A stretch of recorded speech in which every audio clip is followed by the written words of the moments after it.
ఎన్ gold buyers, మీ కష్టాల్లో నమ్మకమైన మీ ఆత్మీయ నేస్తం.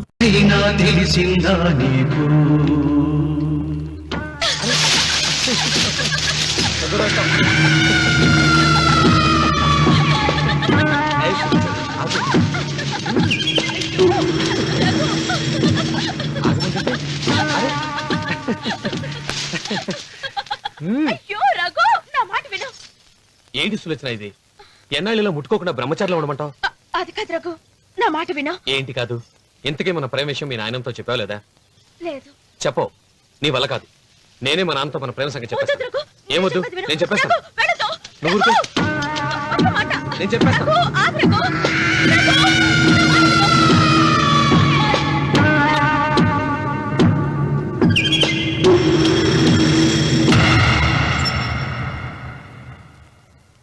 నువ్వా? నేనే. ఎందుకొచ్చావు? నువ్వు మా నాన్నని చెప్పిన రాక్షసుడివి అంటావు. వెంటనే వెళ్ళకపోతే నిన్ను చంపేస్తాను అంటావు కదమ్మా.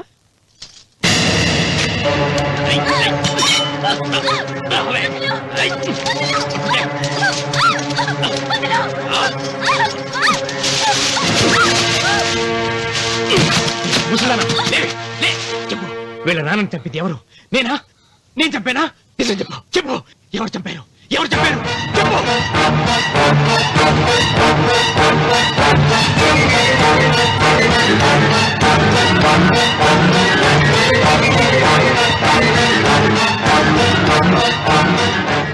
ఎన్నాళ్ళు ఈ నిజం ఎందుకు చెప్పలేదు?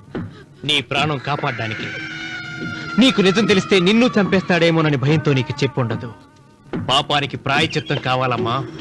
దానికి మార్గం నేను చెప్తాను. మనం ప్రతీకారం తీర్చుకోవాలి. నీకు రఘు దక్కేలా నేను చేస్తాను. నీ తండ్రి చావుకి పగ తీరేలా చేస్తాను. ఆలోచించు.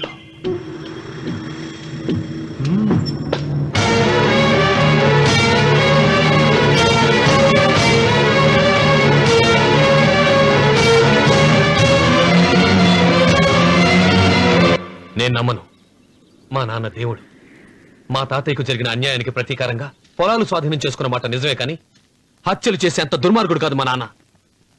అందుకే చెప్పాను, నువ్వు నమ్మలేవు, నన్ను మర్చిపోమని. సులోచన, అదే నిజమైతే మా నాన్న నిలదీసి నిజమేంటో తెలిసాక ఆ ఇల్లు వదిలేసి వచ్చి నేను నిన్ను పెళ్లి చేసుకుంటాను. అది మహాప్రమాదం. మా మధ్యలో మాట్లాడడానికి నువ్వెవడవి? మీ నాన్న చేసిన హత్యకు 14 ఏళ్లు శిక్ష అనుభవించిన వాణిరా. నీకు నా మీద జాలి రావాలి కానీ కోపం వస్తుందేంట్రా? మీ నాన్న మనస్తత్వం నాకు బాగా తెలుసు. నువ్వు నాగసులోచన ప్రేమించుకున్నారని తెలిసిన వెంటనే వీళ్ళిద్దరిని చంపేసి వీళ్ల పొలంలోనే పాతి పెడతాడు. నా మాట విను, ఇంకేం ఆలోచించుకో. నా మాట విను.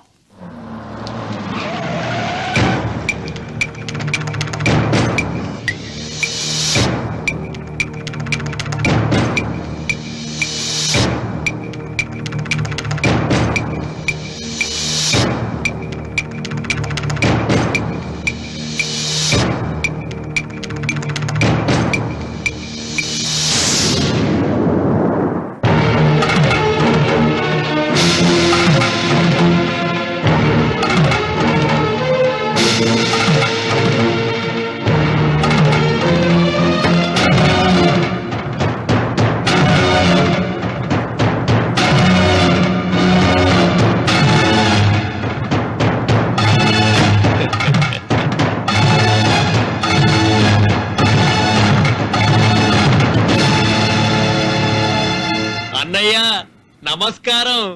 వీధి గుమ్మం వైపుకైతే నువ్వు రావని పెరటి గుమ్మం వైపుకు నేనే తీసుకుని వచ్చాను. మీ నాన్న ఇచ్చే ముష్టి డబ్బుతో బ్రతికే నాగసులోచనని ప్రేమించావు. మీ నాన్న ఈ పెళ్లికి ఒప్పుకోడు కదరా అన్నాను. లేచిపోతామన్నాడు. లేచిపోతే మీ నాన్న పరువు ఏమవుతుందని నేనే దగ్గరుండి పెళ్లి తెరిపించానన్నయ్య.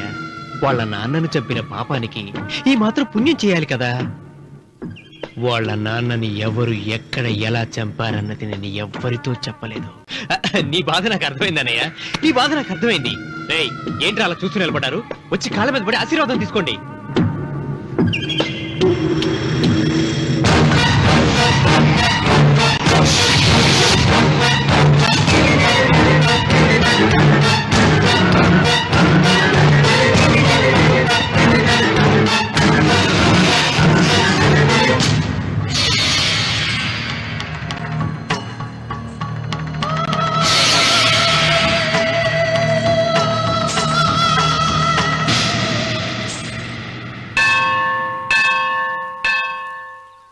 అమ్మా 100 ఎకరాల ఆశావినని చెప్పినందుకు 30-70 అనే పిల్లని పరిచయం చేసి పెద్ద శిక్ష చేసావు తల్లి.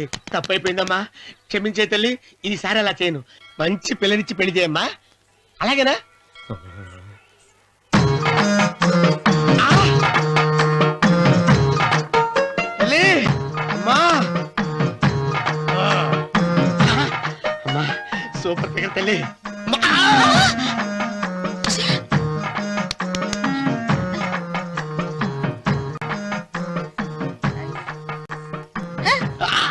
నాకింకా పెళ్లి కాలేదు తల్లి. 100 ఎకరాల మాగానే ఉంది, 50 ఎకరాల కొబ్బరి తోట ఉంది, కానీ పెళ్ళం లేదు. పెళ్లిళ్ళ సీజన్ అయిపోతోంది. మంచి పిల్లని చూపెట్టి పుణ్యం కట్టుకో తల్లి. నాకు కూడా పెళ్లి కాలేదు తల్లి. నేను నీకు పురాతన భక్తురాలిని కదా. 7 అంతస్తుల మేడనిచ్చావు, 7 వరాలు నగలిచ్చావు, కానీ మొగుడు లేడు. మొగుడు లేడా? తొలి ప్రేమ మీద నీకు నమ్మకం ఉందా? పట్టు చీరా.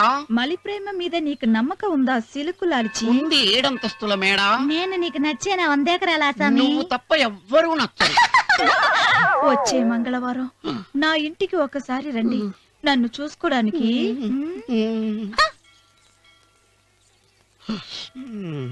తొలి ప్రేమలు అంత తడిచిపోయావా? తడిసి ముద్దయిపోయాను. ఎంత? 30. ఇదెంత? 70. అంతే కదా. ఆ. ఇప్పుడు నువ్వు తొలి ప్రేమలో పడ్డావే, ఆ. దాని దగ్గరికి వెళ్ళి ఆ. ఇది 30 ఇది 70 అని చెప్తే దాన్ని చేసుకో. అలాగే. ఆ, ఏ తొలి ప్రేమ వెళ్ళు. నాకు చేసుకోరా. 30, 70. ఏ తొలి ప్రేమ టింగ్. ఇదెంత చెప్పు. ఇదేంటి ఇది? ఆ. టింగ్ టింగ్ టింగ్ మో. ఇదెంత. ఇదంతా ఎందుకండి? ఎందుకంటే ఇదెంతో నువ్వు చెప్తేనే మన పెళ్లి. అందుకు చెప్పు. అది అది ముప్పి, అది డెప్పి. ఒరే గుంటనక, వస్తున్నాను ఉంటారా? అచి సాచినోడా, నాకు వచ్చిన సంబంధాన్ని చెడగొడతావా? అంటే బాగా అవసరం. నన్నే కొడతావా? అమ్మా, నన్నే కొడతావా? అమ్మా, చూడు, నువ్వు చేసింది తప్పో నేను చేసింది తప్పో మా చిన్నమ్మ గారిని అడుగుతాను. ఈ విషయం అచ్చనే చెప్తానే. అచిబా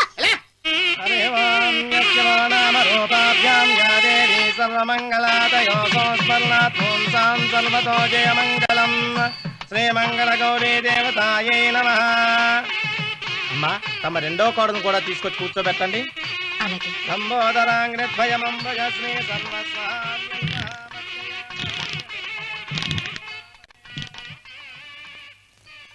ఏంటమ్మా ఇంకా అలాగే ఉన్నావు? నువ్వు ఈ పూజకి ఏర్పాటు చేయమంటేనేగా మీ మామగారికి ఇష్టం లేకపోయినా ఒప్పించాను. అందరూ వచ్చేసారు. చీర మార్చుకుంటా. నాకున్న చీరల్లో ఇదే మంచిది. నా దగ్గర పట్టు చీరను తీసుకో. మీరు కట్టి విడిచిందా? లేదమ్మా, కొత్త పట్టు చీర ఉంది. వద్దులేండి. పోనీ నాగలైనా పెట్టుకోమా. మీరు పెట్టుకోక మిగిలినవా? కాదమ్మా, నా దగ్గర 7 వారాల నగలున్నాయి. దేవుళ్ళకు కావాల్సింది చీరలు నగలు కాదు, భక్తి. వస్తున్నాను, పదండి.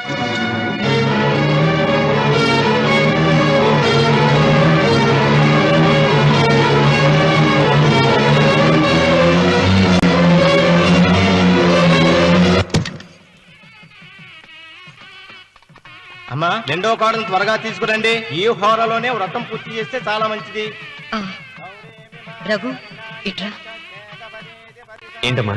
వెళ్ళి సులోచన త్వరగా తీసురా. అలాగే.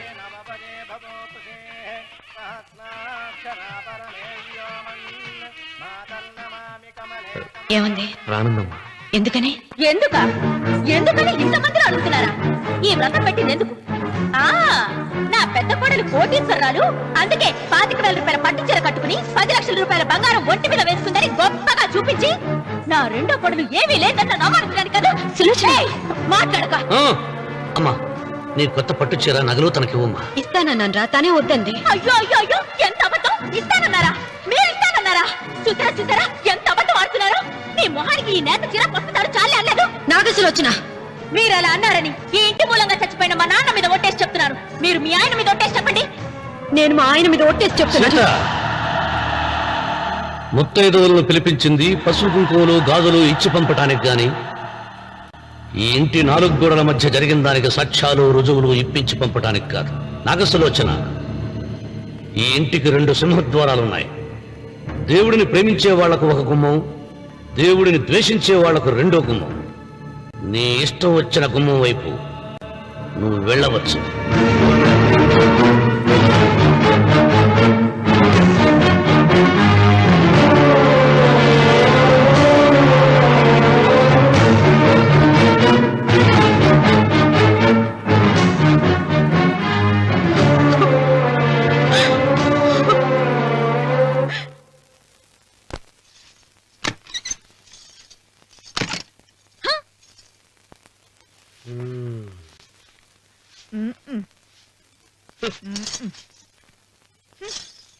పాలయ్యే మీ పాసి మొహానికి పాలు కూడానా? సగం నేను తాగి సగం పిల్లికి పెట్టా. ఇందులో కాస్త ఎంత మంది కూడా కలుపుకోపోయావా? తేడా బెరగడేది. అసలు నిన్ను అనుకుని ప్రయత్నం లేదే. నిన్ను నాకు కట్టబెట్టిన మా చెన్నయ్య గారిని అనాలి. నేను కూడా మా చిన్నమ్మ గారు బలవంతం చేస్తేనే నిన్నే చేసుకున్నాను రా చచ్చినోడా. అయ్యో ఎంత పోసు కొట్టావయ్యా. 100 ఎకరాలు ఎగసాయి అన్నావు. నువ్వు సర్ది కూడా అన్నప్పుడే నేను తెలుసుకోవాల్సింది. నీ కాడగానా? నువ్వు తక్కువ చేసావా? 30, 70 అన్నప్పుడు నేను అర్థం చేసుకోవాల్సిందే. పట్టు చీర కట్టి మీ అమ్మాయి గారు నగలన్నీ దిగేసి సిగ్గుపడుతూ వచ్చి ఇలా కూర్చున్నావే. అసలు నీ దగ్గర ఏం ఆస్తుందని నేను చూసి ఎందుకు అరుస్తున్నావు? అమ్మో అన్నవరం తగ్గు అన్నవరం తగ్గు అయ్యా అయ్యా అయ్యా అయ్యా అయ్యా అయ్యా అయ్యా అయ్యా అయ్యా అయ్యా అయ్యా అయ్యా అయ్యా అయ్యా అయ్యా అయ్యా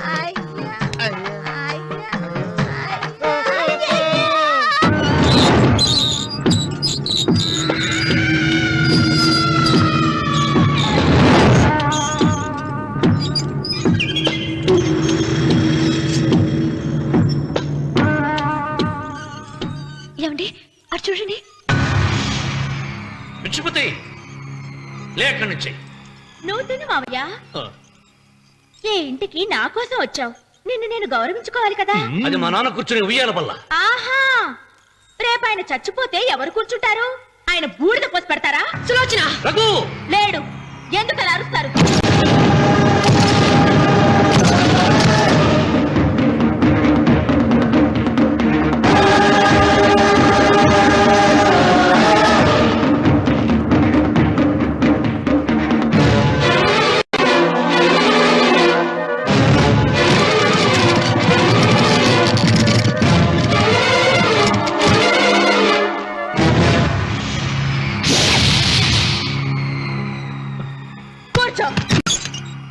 నువ్వు ఈ ఉయ్యాల బల్ల మించి లేచావంటే నన్ను చప్పుకు తిన్నట్టే.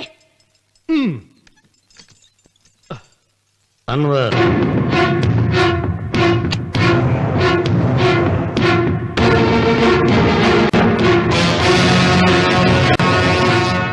నువ్వు కూర్చో మావయ్య. సులోచన బుద్ధి లేకుండా ప్రవర్తించకు. వేప చెట్టుకు పాలు పోసి పెంచినా అది చేదుగానే ఉంటుంది కానీ తీయగా మారదని ఆయన ఎన్నిసార్లు చెప్పినా ఆయన మాట వినకుండా నీ అడుగులకు మడుగులెత్తాను. ఆయన ఎవరనుకుంటున్నావు? ఈ ఇంటికి పెద్ద. దేనిలో పెద్దండి? హత్యలు చేయడంలోనా? పక్కవాడ పొలాలు ఆక్రమించుకోవడంలోనా? వీధిలోకి వెళ్లి పసిబిడ్డని అడిగినా చెప్తాడు ఆయన ఎంతటి నీచుడో హంతకుడోనని.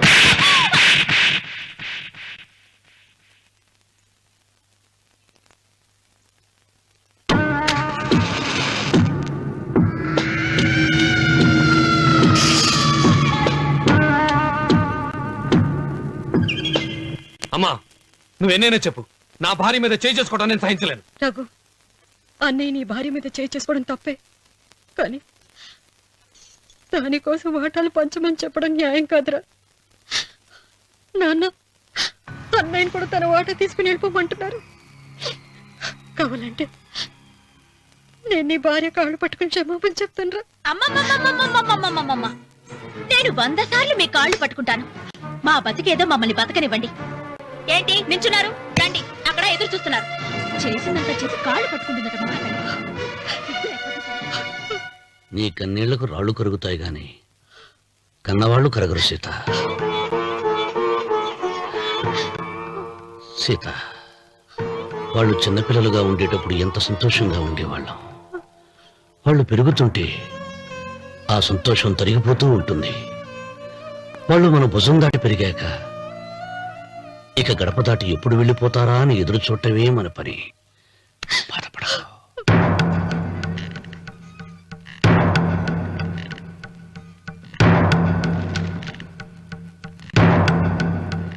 ఇదేంటి లాయర్ గారు, ఆస్తి మాత్రమే 3 వాటాలుగా రాశారేంటి? అమ్మ నగలో నాకు వాటా ఉందిగా, ఆ నగల గురించి కూడా దీంట్లో రాయండి.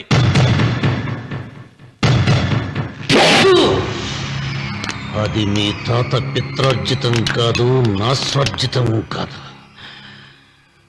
నా భార్య స్త్రీధనం. అందులో వాటా ఎవరికి రాదు లేదు. ఓహో, అమ్మ గదిలోకి వచ్చి ఏడిస్తే నా మీద ప్రేమ అనుకున్నాను. నగలివ్వాలని ఏడుపా. ఈ ఏడుపేదో నన్ను కనక ముందు ఏడవాలి.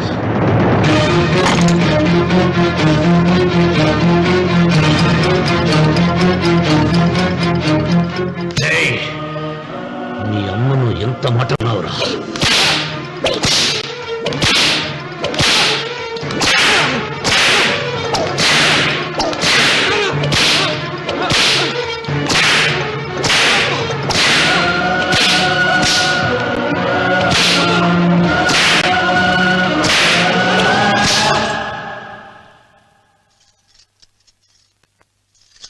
మీరేం పెద్ద మనిషి అండి?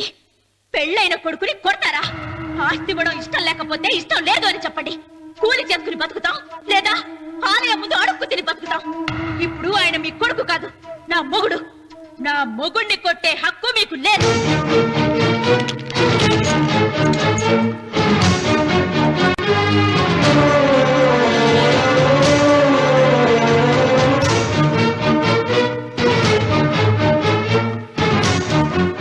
రఘు, నీకు కావాల్సింది ఈ నగలేగా, తీసుకొచ్చాను.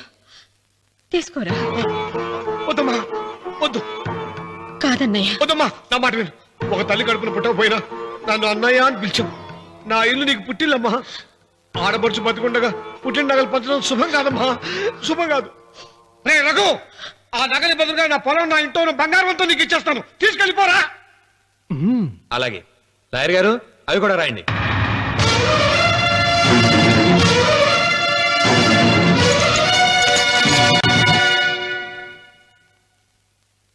నాన్న, నాకు ఆస్తక్కర్లేదు.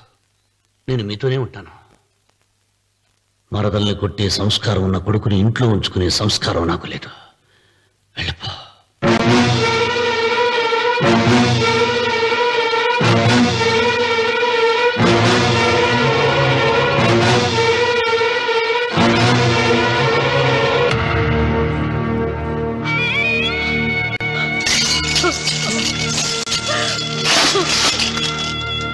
సీతమ్మ, అమ్మా సీతమ్మ, సీతమ్మ.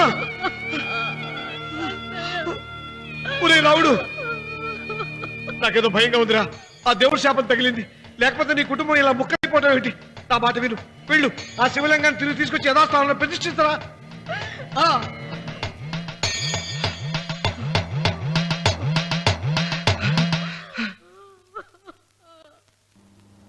ఇదేమిట్రా రావుడు, శివలింగాన్ని తీసుకొస్తానని బయలుదేరి ఆలయం దగ్గర తీసుకొచ్చావేంటి?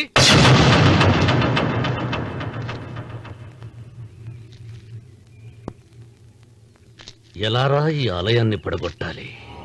ఎప్పుడు రా సంబశివరావు పొలం నా సొంతం అవుతుంది? వెంకన్న, నా పట్టుదల కోసం నేను ధరించిన ఈ నల్ల చొక్కా ఎప్పుడు రా మార్చేది? ప్రతీకారం కోసం ప్రమాణం చేసి వేసుకున్న నా తండ్రి మొలతాడు ఎప్పుడు రా నా మెడ నుంచి ఊడిపడుతుంది? వెంకన్న, చెప్పరా, ఆ ఆలయాన్ని పడగొట్టి ఉపాయం చెప్పు. ఇంత జరిగినా కూడా నీ అహంకారం తగ్గలేదురా? నారు పొయ్యకుండా నీరు పెట్టకుండా ఈ ప్రపంచంలో పెరిగేది ఒక్కటే, అహంకారం. అది నా సొంతం.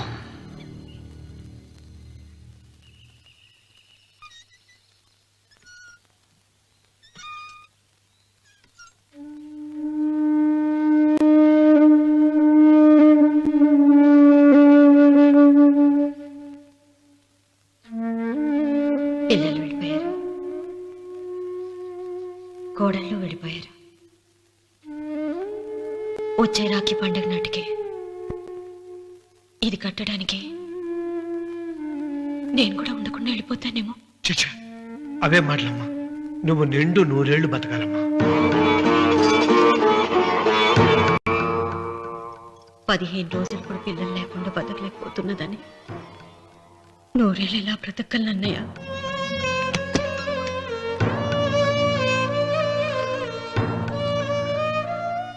వీటి కోసమేగా మా పిల్లలిద్దరిని ఇంట్లోంచి వెళ్ళగొట్టారు. నేను చనిపోయాక మా ఇద్దరు కోడలికి సమానంగా పంచిపెట్టమని చెప్పు. ఇప్పుడు ఎందుకమ్మా అదంతా? అసలే నీ ఆరోగ్యం బాగలేదు. నన్నెప్పుడు నిండు ముత్తైదుగా చూడాలనేది ఆయన కోరిక. పోయే ముందు ఒక్కసారి నిండుగా అలంకరించుకోవాలని ఉందన్నయ్య.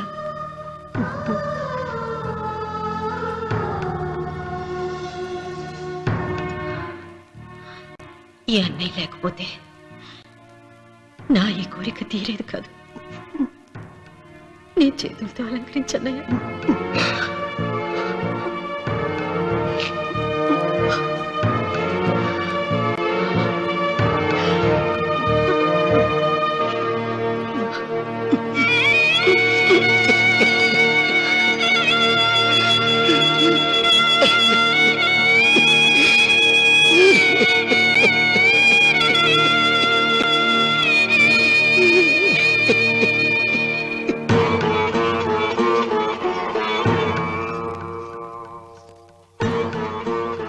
ఏమిటి సీత?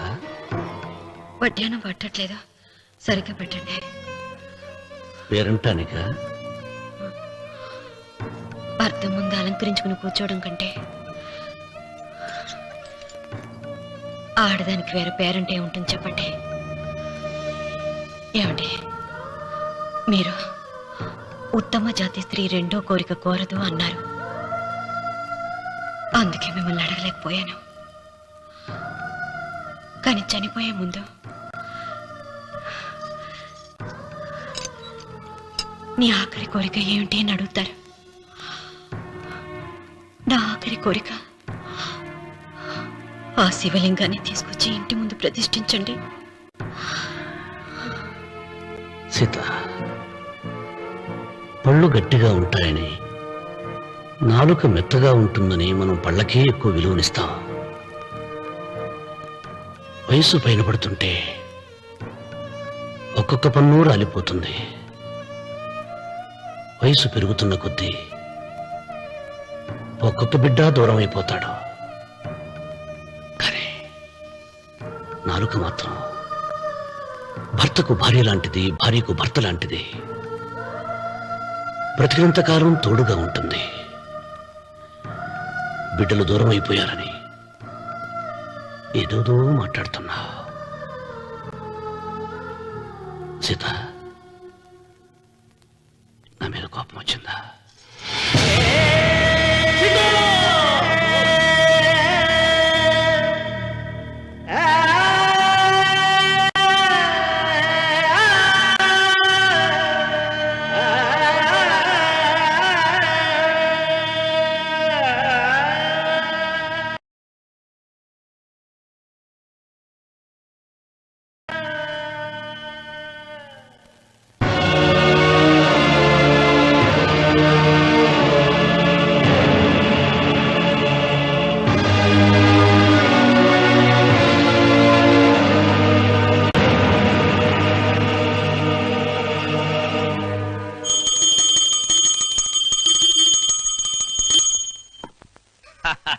అక్కడ రామన్న చౌదరి చచ్చిన పేళానికి దీపం వెలిగించాడు, ఇక్కడ ఈయన అమ్మూరికి ఆరతి వెలిగించాడు. నేను ఆ రోజే చెప్తేనే అది చాలా మహిమగల శివలింగము, దాని జోలికి పోతే సర్వనాశనం అయిపోతాడని. పిల్లలేమైనారు? ఇల్లు వదిలిపోయినారు. పెండ్లాము లోకం ఏడ్చిపోయా. ఇక రామన్న చౌదరితో పాటు ఆయన వంశం కూడా గబ్బు లేచిపోతా. ఒకవేళ భయపడి ఆ శివలింగం మళ్ళీ యథాస్థానంలో పెడతాడేమో. పెట్టడు. పెట్టాలని ప్రయత్నిస్తే ఎట్లా ఆపాలనో మనం చూసుకుందాం.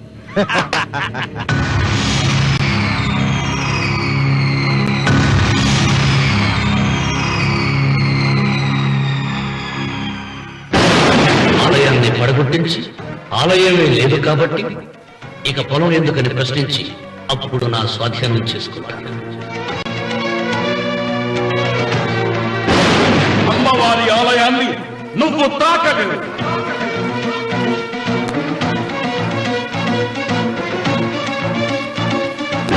ఆ ఆలయాన్ని పడగొట్టక పర్వాలేదండి.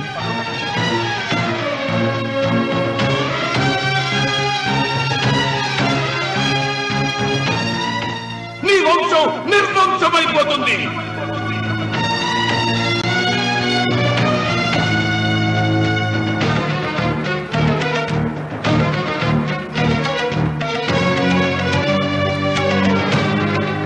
ఆ శివలింగాన్ని తీసుకొచ్చి ఇంటి ముందు ప్రతిష్ఠించండి.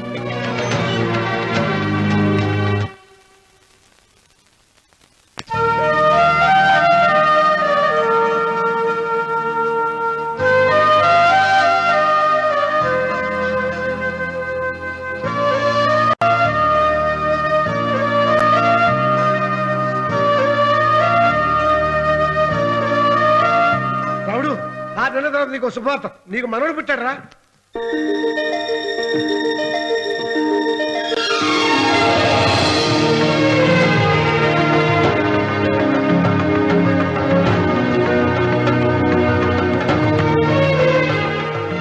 మావయ్య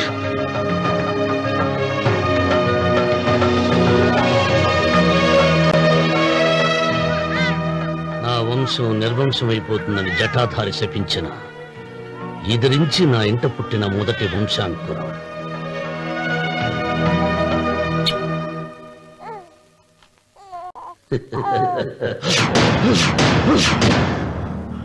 నవ్వుతున్నాడు. ఆ రమణ నవ్వుతున్నాడు. మళ్ళీ నవ్వుతున్నాడు.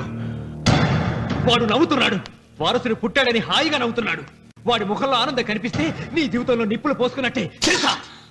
నా అనుమానం 3వ వాట కింద తను ఉంచుకున్న ఆస్తి, అంతస్తు, నగలు అన్ని అన్ని అన్ని ఆ బిడ్డకి రాసిస్తాడు తెలుసా? మొన్న డాక్టర్ పరీక్షించి ఏం చెప్పింది నీకు? పిల్లలు పుట్టే అవకాశం చాలా తక్కువగా ఉంది అని చెప్పలేదు? చెప్పు. గొడ్రాలు అన్న పాయింట్ తో నిన్ను పంపేసి మళ్ళీ కొడుక్కి పెళ్లి జరిపిస్తాడు. దిక్కుతోచని నువ్వు ఆత్మహత్య చేసుకుని చచ్చిపోతావు. ఇదంతా జరగకుండా ఉండాలంటే నీ తోడికోడలు కన్న బిడ్డని కన్నట్టే చంపేయాలి. ఈ భయాలేవి పెట్టుకోవద్దు. మీ నాన్న గుండెల్లో కత్తి కసా కసా దింపిన కసాయి వాడి మీద పగ తీర్చుకుంటున్నాననుకో, అంతే. బిడ్డ చచ్చిపోతే దిగులుతో రుక్మిణి చచ్చిపోతుంది. ఆమె పోతే ఈ ఇంటికి, ఆ ఇంటికి, అసలింటికి అన్నిట్లో నీదే పెత్తనం.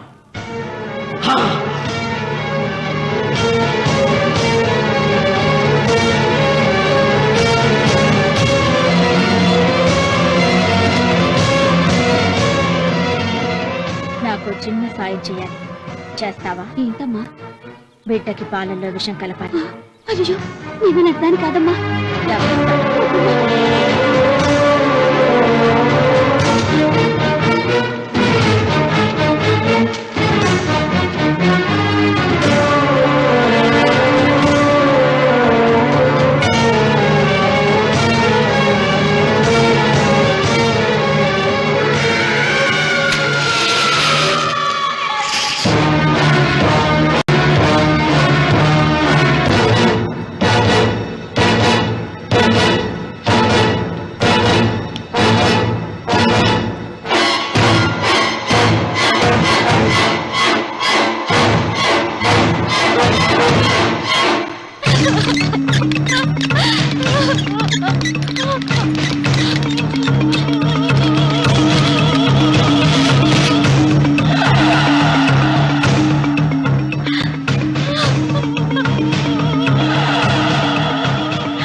బిడ్డకి చివరిగా ఏం పట్టించారు? పాలు తాగించా. పాలలో విషయం కలిసింది.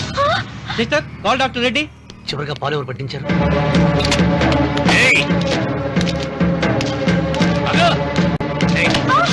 పాలలో ఏం కలిపావు? నాకేం తెలియదు బాబు. నిజం చెప్పు. నాకు చెప్పదు బాబు. మీ మరదలే డబ్బిచ్చి బాబుకు పాలలో విషయం కలపమని చెప్పింది.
రామన్న, దేవుడి మీద కోపాన్ని నీ కుటుంబం మీద చూపిస్తున్నావు.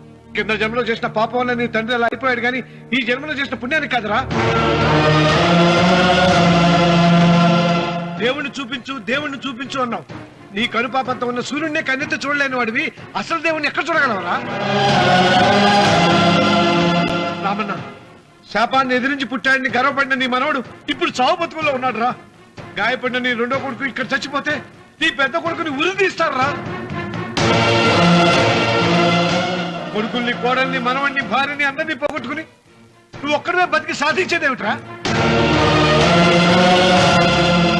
శివలింగాన్ని ప్రతిష్ఠించమను అన్నయ్యా అని నన్ను బతిమాలి నిన్ను ప్రాధేయపడి తన ఆఖరి కోరిక తీరకుండానే చచ్చిపోయింది నా చెల్లెలు. బ్రతికుండగా నీ భార్య కోరిక తీర్చలేదు. కనీసం ఆవిడ ఆత్మశాంతికైనా ఆ శివలింగాన్ని తిరిగి తీసుకొచ్చి మళ్ళీ ప్రతిష్ఠించరా, ప్రతిష్ఠించు. ఆ శివలింగాన్ని తీసుకొచ్చి ఇంటి ముందు ప్రతిష్ఠించండి. నీ బిడ్డని కాపాడుకోవడానికి కొద్ది గంటలే టైం ఉంది. శివరాత్రి ఘడియలు ముగిసిపోతే నీకు పశ్చాత్తాపం మిగిలిపోతుంది తప్ప వంశం మిగలదురా. వెళ్ళు, త్వరగా వెళ్ళరా.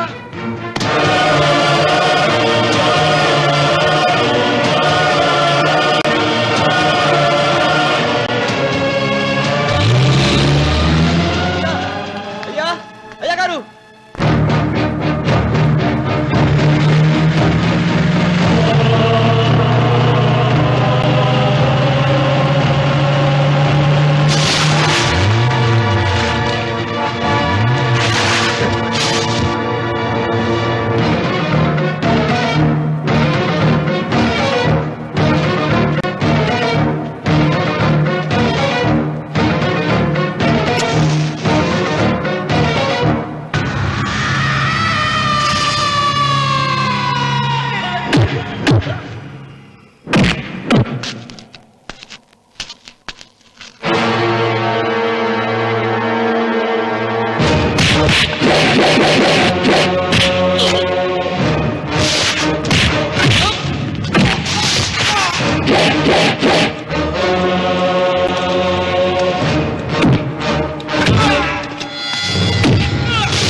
రామన్నా, నీ వల్ల ₹1 కోటి ఆస్తి నష్టపోయాను. నేను ఇష్టపడిన సీతను నాదానిగా చేసుకోలేకపోయాను. నిన్ను నీ వల్ల 14 ఏళ్ళు శిక్ష అనుభవించాను రా.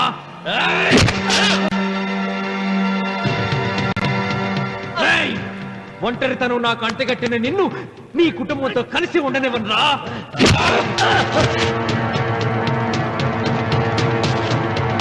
నిన్ను చంపి నా పగ తీర్చుకుంటాను రా.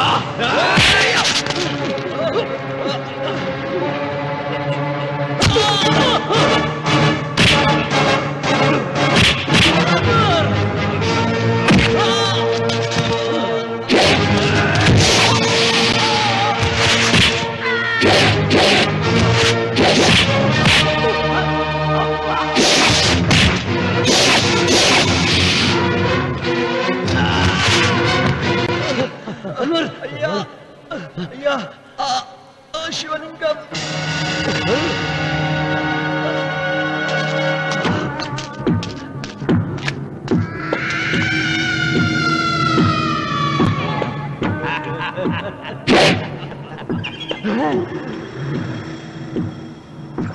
ఏయ్, రాయలసీమ రామన్న చౌదరి,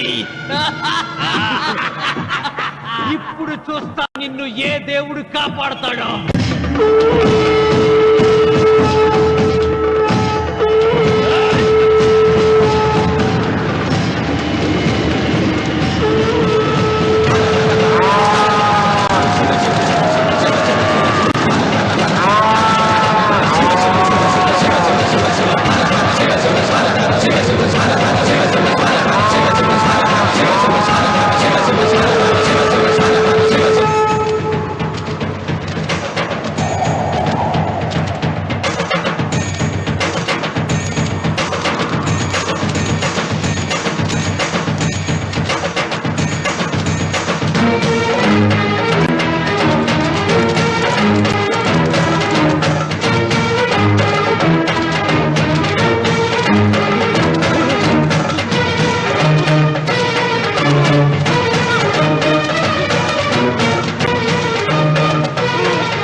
రామన్న చూసావరా భగవంతుడు లీలా, నీ కొడుకు కోడలు మనవడు అందరూ గండ నుంచి బయటపడ్డారు. ఇక మురళికి శిక్ష పడదు, నీ కుటుంబం అంతా చల్లగా ఉంటుంది. సీతమ్మ ఆత్మ ఇప్పుడు శాంతిస్తుందిరా.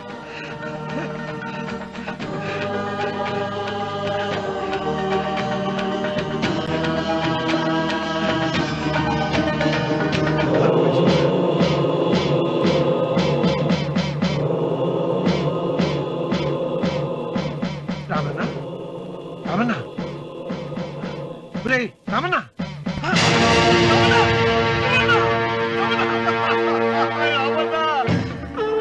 గాలి, భూమి, నీరు, తల్లిదండ్రులు, స్నేహితులు మాత్రమే దేవుళ్ళని ఇన్నాళ్ళు అపార్థం చేసుకున్న రామన్న చౌదరి వీటన్నిటినీ సృష్టించిన పరమేశ్వరుడే అసలైన దేవుడని అర్థం చేసుకుని శివ సాన్నిధ్యంలో ఉన్న తన భార్యను కలుసుకోవడానికి కైలాసానికి వెళ్ళిపోయాడు. జీవితం చరితార్థం చేసుకున్నాడు.